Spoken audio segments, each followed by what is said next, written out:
Good evening. I hope you're all doing great. I thought I'd try something different for today's story. I have split this one into 3 parts to make it longer and hopefully more immersive. So stay tuned for the sequel next Friday. Oh, and let me know if you would like me to make more stories like this. I feel like this is a nice change compared to the usually shorter stories. Anyway, enjoy the story and have a good night. I never thought much about death until I saw my own written in ink. The date, the time, the method. A man isn't supposed to know those things. Not exactly, not with certainty. But I did. And once you know, once it's written down in a way that makes it real, it never leaves you. It follows you in the scrape of a guard's boots, in the soft buzz of a fluorescent light that never turns off, in the sound of your own heartbeat when the cell block goes quiet at night. They tell you to prepare, but how do you prepare for the end of everything? People think time slows down when you're waiting to die, that every second is a drawn-out, agonizing eternity. But the truth is, time slips. It erodes, crumbling away like wet sand under a rising tide. Some nights stretch so long they feel like years.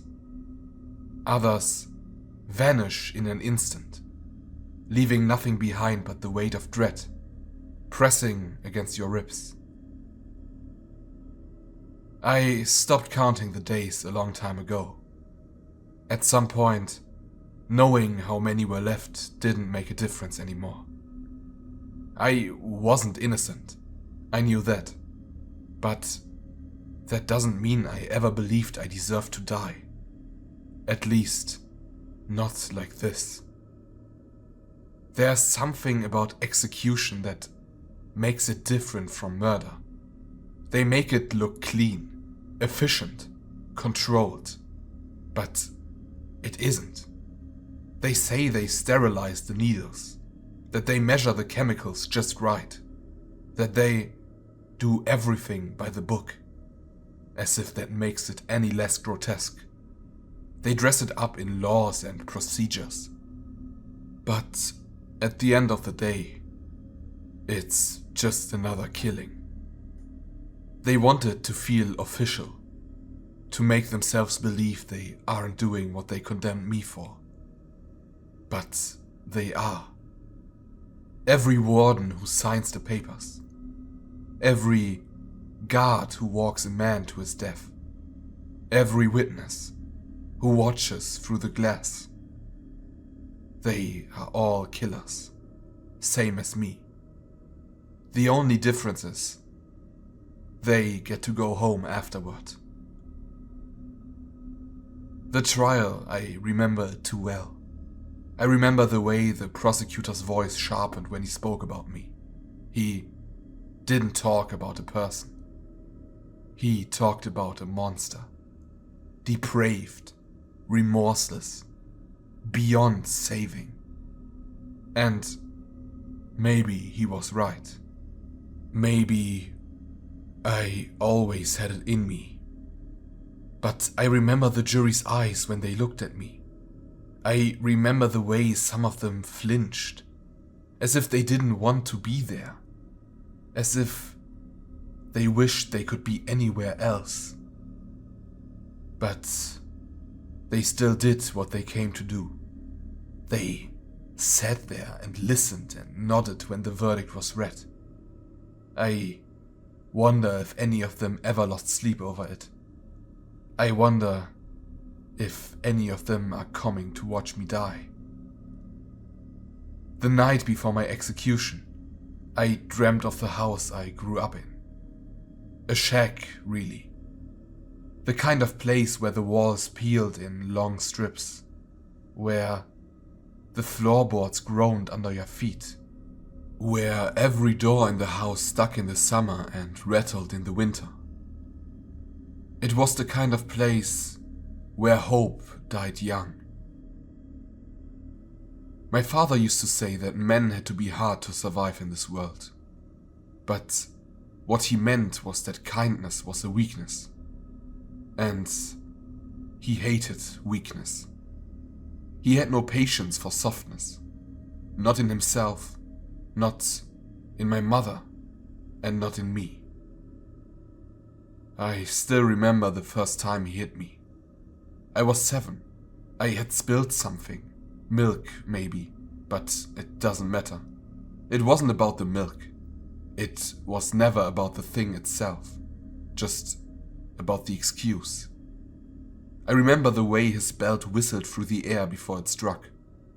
I remember how my mother turned away, pressing a hand over her mouth, eyes full of something too exhausted to be sorrow.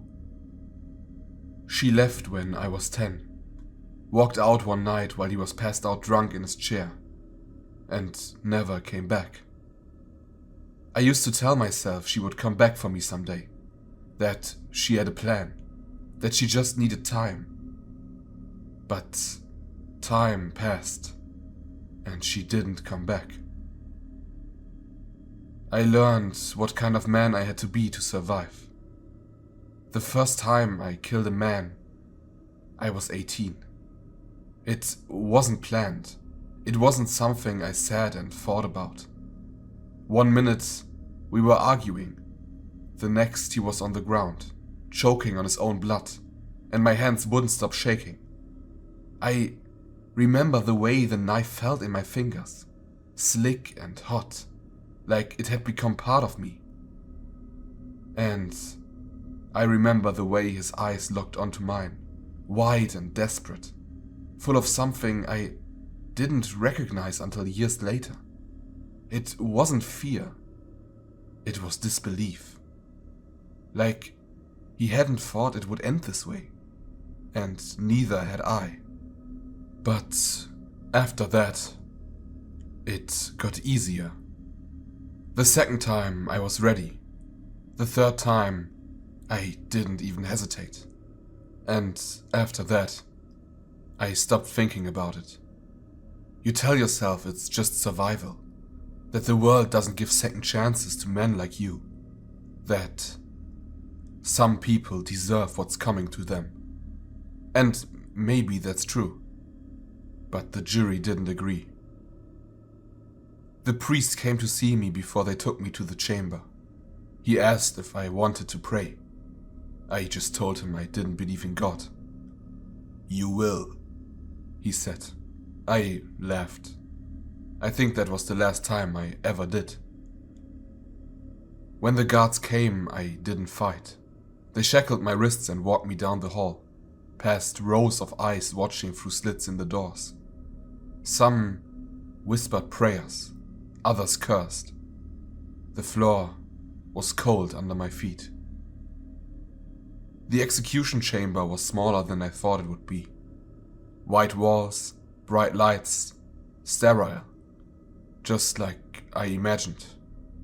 A man in a clean uniform strapped me down, his hands moving like this was just another routine, just another shift. I wanted to ask him if he ever had trouble sleeping, but I didn't. I turned my head to the glass. There were people on the other side. Strangers. The families of the dead. Watching me with hollow eyes. Waiting for justice. A voice asked me if I had any last words. I opened my mouth and then closed it. I had nothing to say. There was the needle, the sting, the slow pull of something heavy in my chest. It was like a coldness that spread through my veins, and my breathing slowed. Then, nothing. But I woke up. And that was when the real nightmare began. I woke up to silence, thick and absolute, pressing in around me like the walls of a coffin. The first thing I noticed was the air. Dense, humid and heavy with the stench of something ancient and rotting. My breath came slow and uneven, each inhale tinged with the acrid bite of sulfur, burning at the back of my throat. The ground beneath me was solid but rough, uneven like scorched stone. When I pressed my hands against it to push myself up, I felt deep cracks running through the surface, the edges sharp and jagged, as though the earth had been split apart by something too powerful to contain. The warmth of it seeped into my palms, a pulsing heat, faint but unmistakable, like something alive just beneath the surface. I opened my eyes, but the world remained steeped in darkness. Not the kind of darkness that comes with night, not the kind that offers shadows and depth. This was different. This was thick and suffocating, a void that swallowed everything. There was no sky above me, no horizon, no distinction between near and far, only an endless black expanse, shifting and pulsing at the edges of my vision. And then, in the distance, the faintest flicker of red. It pulsed like a dying ember, its glow barely piercing the darkness, yet enough to cast twisted flickering shadows across the uneven ground. So I focused on it, willing my body to move, my limbs sluggish, as though waking from a deep, unnatural sleep. The first few steps were unsteady, my balance thrown by the strange weight of this place. But I pressed forward, drawn toward that distant, smoldering light. As I moved, the world around me began to take shape. The land stretched endlessly in every direction, cracked and broken, carved into deep fissures that exhaled slow, sulphurous breaths of steam. The earth was blackened, scorched as though fire had licked its surface for centuries without pause. Jagged formations jutted from the ground at unnatural angles, resembling the ribs of some immense, long-dead beast, their surfaces pitted and worn, whispering of ages that stretched beyond time. The silence was oppressive. There was no wind, no rustling of unseen life, no distant hum of existence. Only the crunch of my footsteps against the brittle ground and the rhythmic throb of that distant red glow, pulsing like a dying heartbeat. I kept moving. The terrain was treacherous, shifting beneath my weight as though it resented my presence, resisting every step I took. Strange skeletal ruins loomed in the distance, remnants of structures that had no place in any world I had ever known, arches that led nowhere, staircases carved into sheer cliffs that dropped into nothingness, doors standing alone in the emptiness, their frames blackened and warped. The carvings that adorned them were eroded, stripped of meaning by time and heat, yet I felt their weight pressing down on me as I passed, as though They remembered something I could not. The red glow grew stronger. It emanated from a vast chasm in the earth, a wound stretching impossibly wide, its edges crumbling into darkness. I approached slowly, each step feeling heavier, my body instinctively recoiling from the heat that bled from its depths. When I reached the edge, I hesitated. My breath was shallow, my skin slick with sweat. Far below, something moved. The glow pulsed in slow waves, illuminating a thick, vicious river winding through the abyss. It was not fire, though it flickered like flame, nor was it molten rock, though it churned like lava. It was something else entirely, dense and sluggish, its surface rippling with unnatural motion. Shapes stirred within it, not solid, not whole, just glimpses of form, fingers breaking the surface before dissolving into nothing, outlines of faces, stretching and twisting before sinking into the current. There were no screams, no cries, just an endless silent struggle, a motion that had neither beginning nor end, as though it had always been and would always be.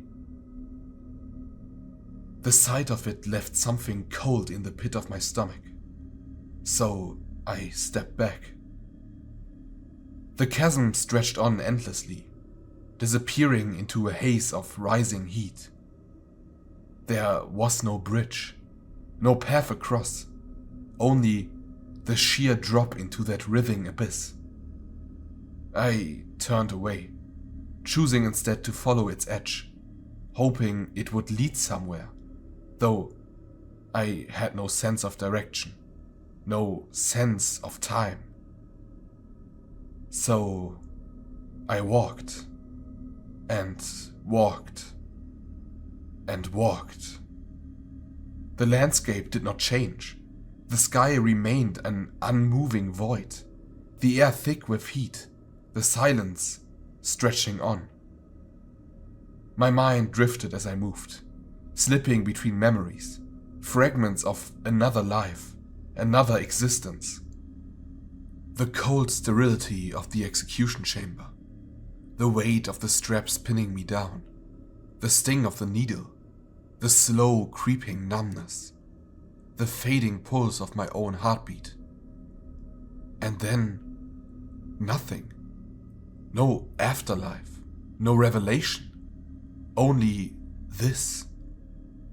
If this place was hell, then where were the screams? Where were the tortured souls? The demons? The horrors that I had always imagined? There was nothing here but emptiness, an endless hollow expanse, a landscape that existed beyond reason, beyond time. I kept moving. The chasm eventually narrowed into a thin gorge, its depth still glowing with that pulsing red light. The ground here was smoother, worn down by something unseen, the path narrowing between two jagged rock walls that loomed high above me. The space felt tighter, more enclosed, the silence even heavier. My breath was loud in my ears, my pulse an unnatural rhythm in the stillness. Then something shifted beneath my feet, a crack, deep and sudden, running through the rock. The ground trembled, the pulse of light from the chasm growing erratic, flickering faster like a heartbeat reaching its breaking point. I took a step back, and the earth collapsed. The sensation of falling was immediate and absolute. The chasm swallowed me whole, the air rushing past in a soundless roar, my body weightless as I plummeted into the depths.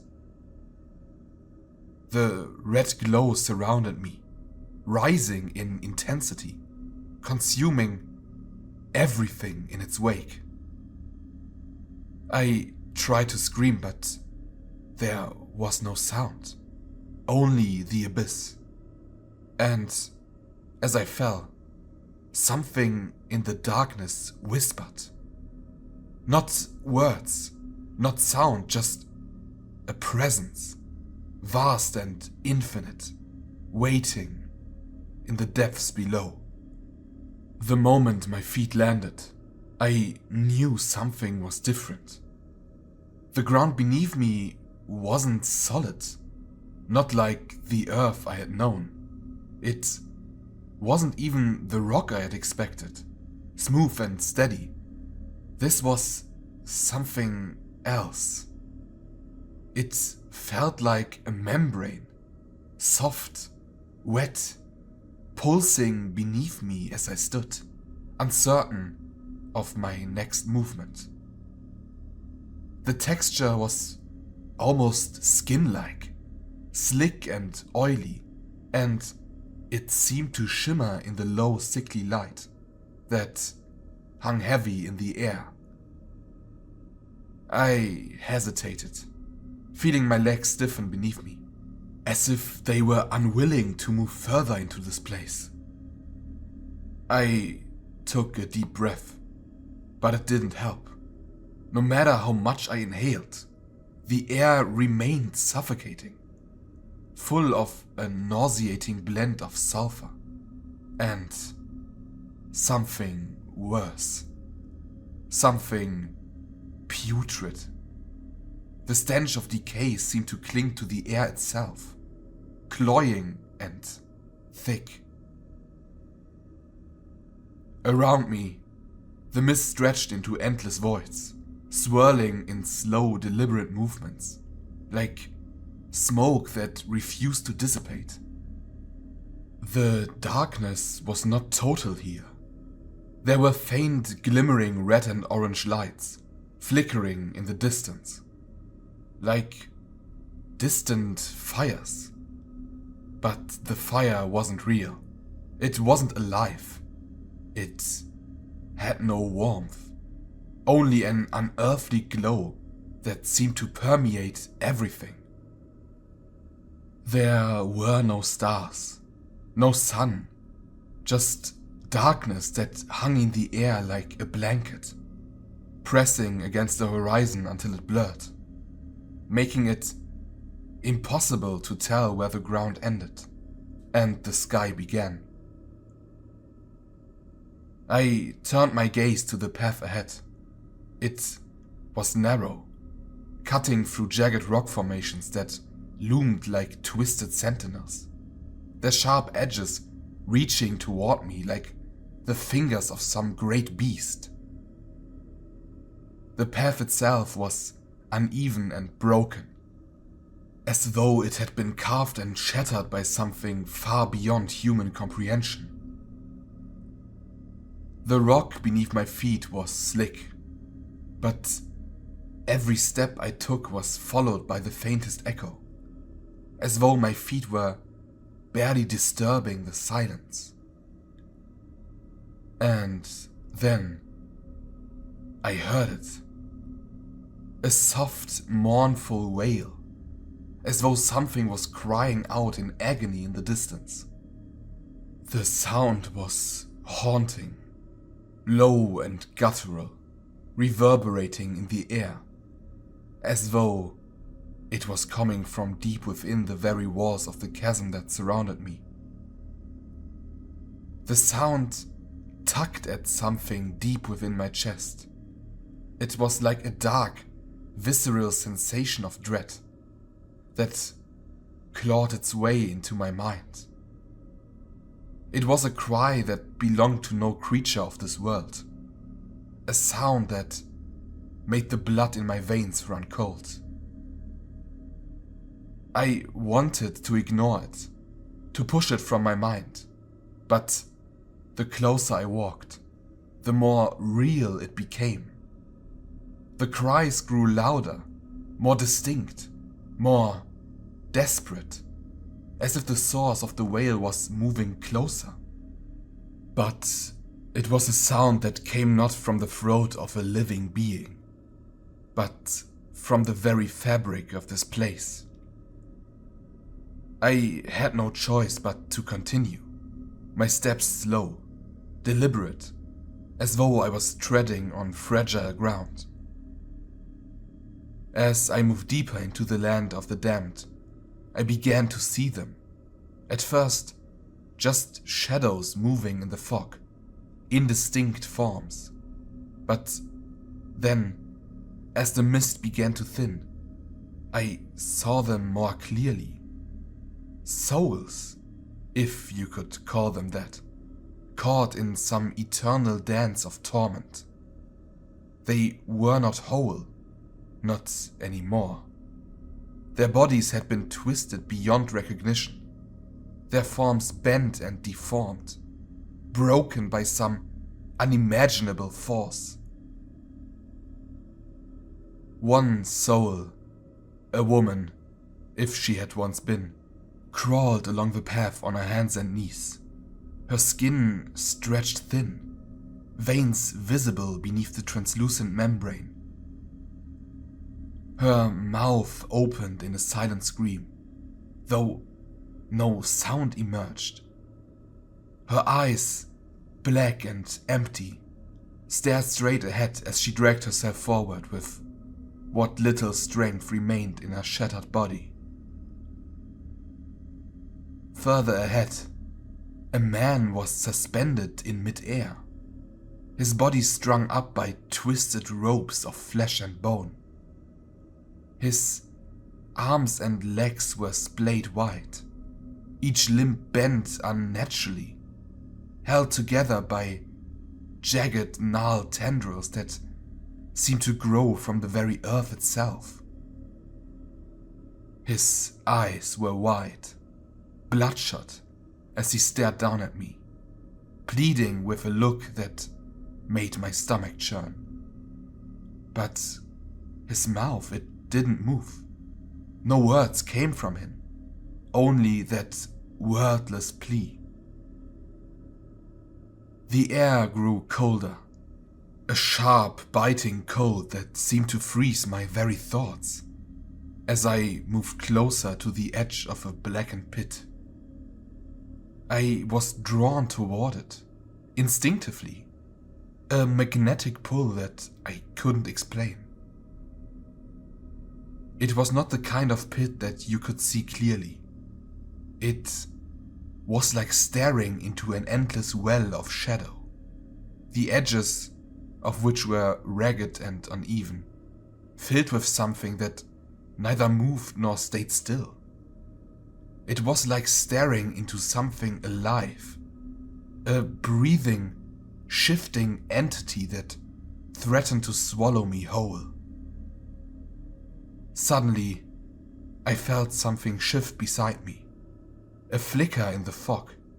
I spun to look, expecting to see another tortured soul, but what I saw made my blood run cold. A creature, if it could be called that, emerged from the mist. Its shape was massive, nearly twice my height, and its form seemed to warp and contort as it moved. Its skin was a dull gray, stretched over thin muscle that bulged unnaturally. And its face was a grotesque mask of agony, with jagged broken features that seemed to change with every glance. A mouth, too wide to comprehend, opened wide in a silent scream. The creature did not move toward me, not immediately.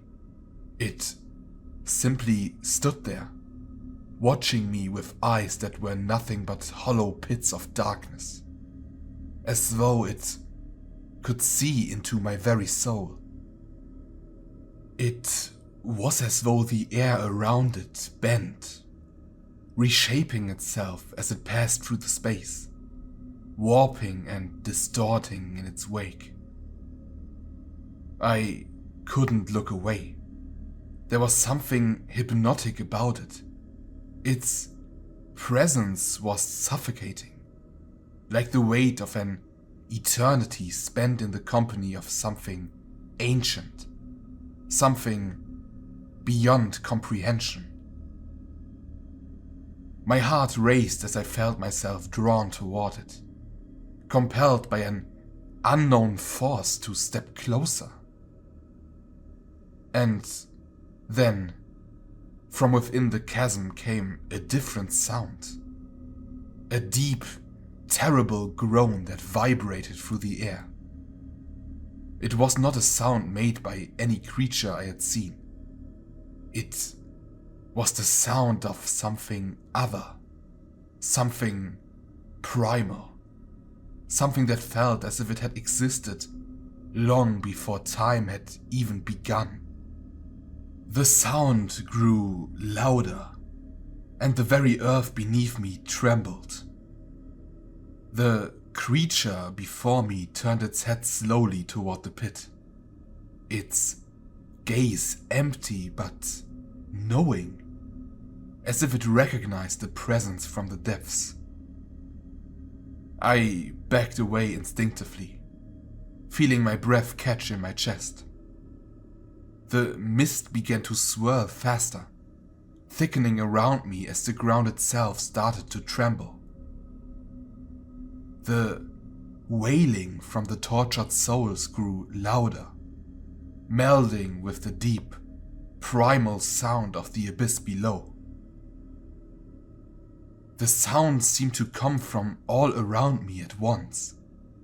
It was not a voice I recognized, nor a voice I could even comprehend. It was more like a thought given form, an idea that burrowed into my mind and twisted itself into something unholy. And that was when I felt it.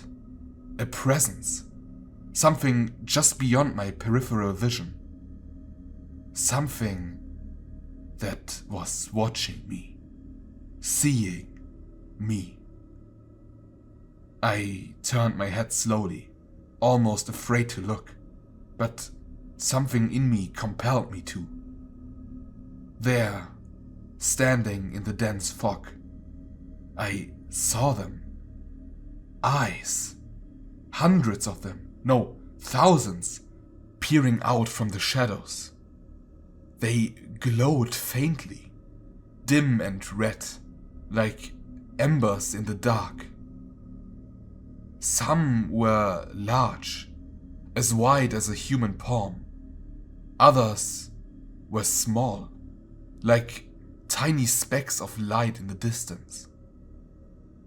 But they were all there, watching, waiting, unblinking. I didn't know if they belonged to something or someone. It was hard to say, impossible to grasp. But the weight of their gaze was unbearable. It pressed down on me, suffocating, like the air had thickened and turned to tar. And then, one set of eyes, closer than the rest, moved. They blinked, and for the briefest moment, they seemed to focus entirely on me. In that instant, I knew whatever was watching me, it wasn't like the others. It was alive, and it had been waiting. I froze. My pulse hammered in my chest, louder than the ever-growing wails around me, louder than the groans from the chasm. I could feel the eyes on me, feeling me. And then I heard it again. The voice. This time much clearer, much closer. Come closer. It was an invitation. But to where?